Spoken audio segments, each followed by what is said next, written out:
Hello, everyone. This is Jamerica with Jamerica Life. And, sometimes you start something and you think you got it together and you don't. If you don't know, my name is Jamerica with Jamerica Life, and I'm a gardener, homesteader. I have sheep, goats, ducks, Muscovy ducks, turkeys, quail, and chickens. Oh, and I do have two rabbits. And of course, I have the dogs. So today, this is something that I normally do. This is gardening because that's my main thing. Besides the animals, it's the gardening that I primarily do. Both things relax me, and I suggest if you need something relaxing to do, you do it also. Today's video is about Amish paste tomatoes.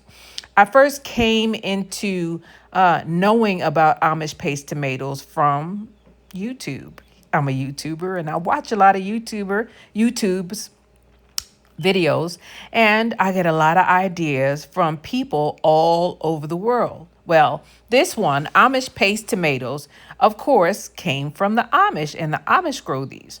These are, from what they say, are a determinate tomato, which means they blossom one time.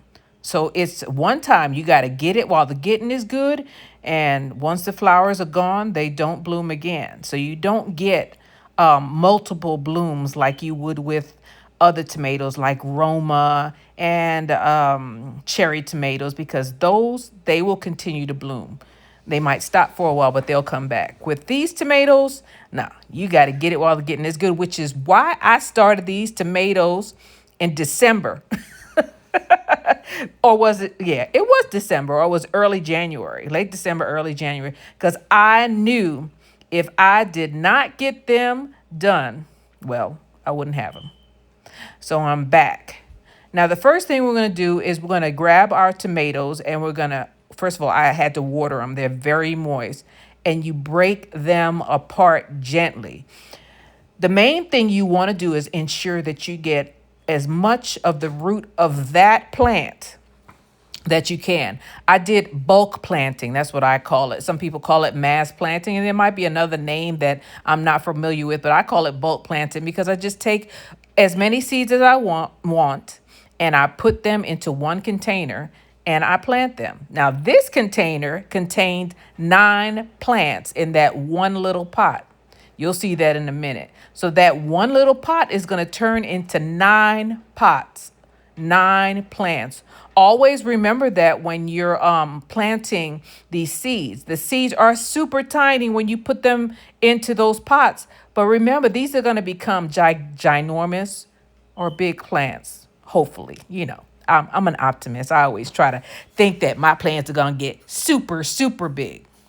So I break them apart gently, and the soil that I'm putting it in is already moist. I already dampened or wet the soil. It's not super soggy.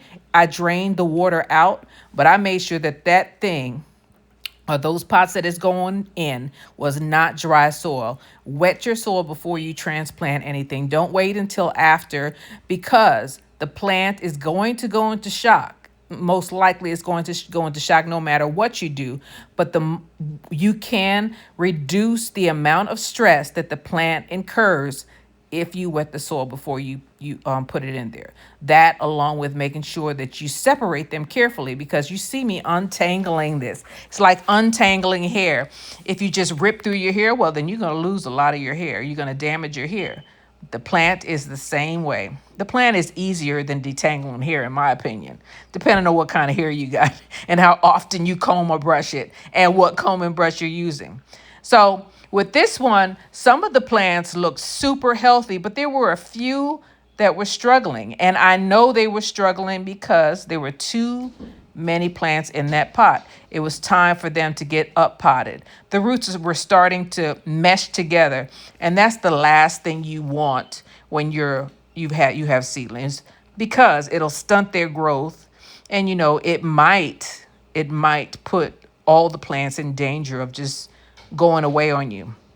Tomato plants are usually very resilient, which means if if something happens to the tomato plant, there was one that looked super limp on this, and I just buried it deeper.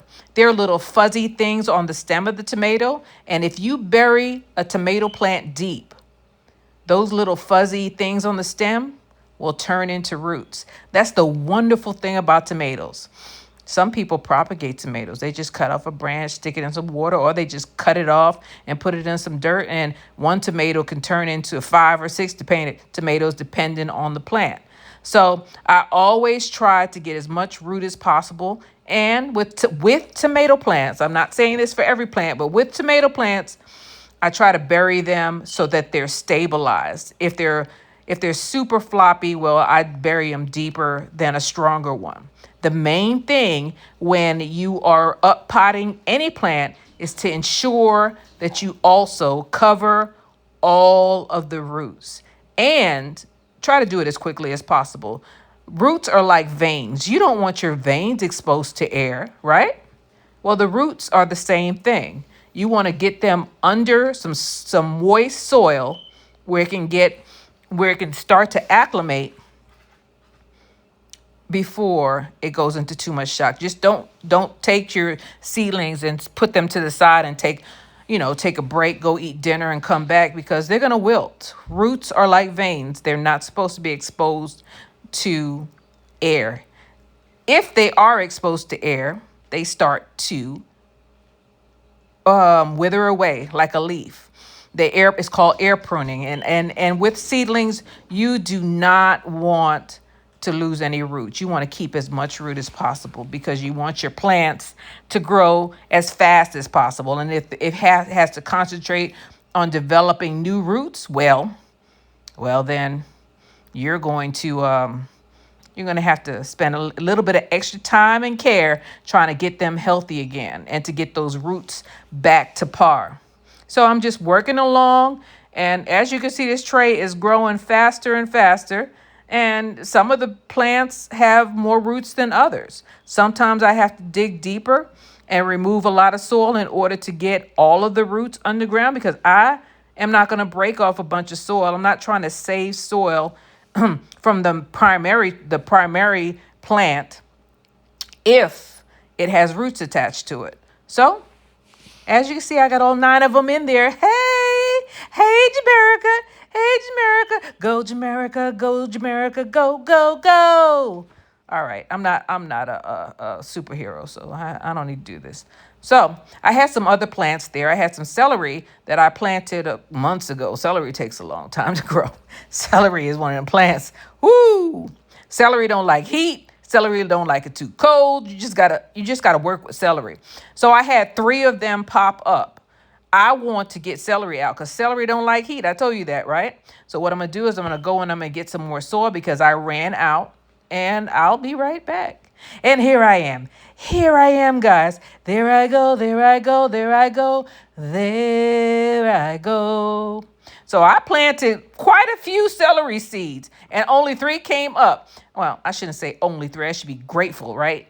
Celery is one of those plants where you cut and come again. So you get one plant and you hold on to that sucker until it gives up the ghost. All right. Don't cut the whole plant off. Just take what you need and leave the rest of it there. Celery, once it grows, it's very, very hard to get rid of it unless you expose it to too much heat or too much cold. If you take care of it and try to maintain it, you'll have it for quite a while. It's kind of like onions, not as well as those green onions that you get from the supermarket. You know, they call them scallions in Jamaica. The green onions, man, you plant those jokers and you can use them over and over again. Celery is exactly the same way. So 3 of them is more than enough for me as long as I get them to grow. Now, one of them is really, really big. The other 2 are not so big, but it don't matter to me. It don't matter how they start out. All of them are equally important. I want all of them. So I'm breaking them apart just like I did with the tomatoes, with the exception that the tomatoes, there were 9 tomatoes in that one pot versus 3 celery plants. So all I'm going to do is I'm going to dig a hole just like I did with the tomato plants. And I'm going to stabilize my celery because they were flopping over too. I guess I put the seeds on top. Celery seeds are super, super small. And I didn't bury them because if you bury tomato seeds, they're dust level almost. If you bury celery seeds, you ain't gonna get no celery. I think my celery seeds were old. That's why I got 3 of them. I'm gonna charge it up to that. It ain't my fault. I don't want to take responsibility for that. But I got 3. I'm happy for what I got, right? And I still got celery seeds. I never use a whole bunch of seeds. I use what I think I'm gonna need. So usually I'll say, hey, say I wanted 5 of them. I'll plant 10 seeds if I have 10 seeds. So that's probably what I did with this. I don't know. It was so long ago. I don't know. I just looked at the plant. I said, oh, that's celery. Hey. All right. And it just so turned out that I had 3 pots left because it's a 12 4-inch pot tray. I had 9 Amish paste tomatoes and I had 3 celery seed plants. So it worked out perfectly. Perfect. Nothing is perfect, but near perfect. And you can see it's flopping over. And one of them, I dug back up. I'm going to tell you the truth. I dug that joker back up because I said, I'm not going to have you flopping over. I need you to stand up because it's already, it's going to go into a little bit of shock. And I don't want it to get any more stress on the plant than it already did. So I buried it deep. I buried it until it stood up. All 3 of them. I didn't bury it so that it covered most of the stem. I didn't do that, but I made sure I stabilized those jokers. I did the same thing, almost the same thing that I did with the tomato, with the exception that the tomato, I know that tomato stems will produce roots. Celery won't though. I just wanted the celery to stand up though. I didn't want to go through this again and have it, flipping over to the side doing the gangster lean in every pot that I have and trying to correct it once it got bigger. It's better to get it when it's small, like it is right now. So I'm just filling it in with soil. Again, the soil was moist. I'm taking the soil that I got from the garage, the garage, was dry, but the soil on the bottom was wet. So that'll work. I'll just have to go back later and put some more water in there and cover it up so that the celery plants don't go in the shock. Tomatoes are good to go. They're in wet soil. They're just, they're going to go in shock. They just are. It's just like when we move to a new environment, we don't necessarily fit into that environment. We're trying to figure it out. Same thing. So anyway, we got everything done. I got 12 plants planted and I am proud of myself because I was a little worried about my Amish paste tomatoes because I really, really want them. Can you tell? Can you tell by my voice? I apologize for you guys because I had my microphone plugged in and somehow it didn't work this time. But you know what? Hindsight 2020, I think I did a good job of doing a voiceover. This is the Amish paste tomato video with a side of celery. I thank everybody for being with me. This is Jamerica with Jamerica Life. Y'all take care and bye.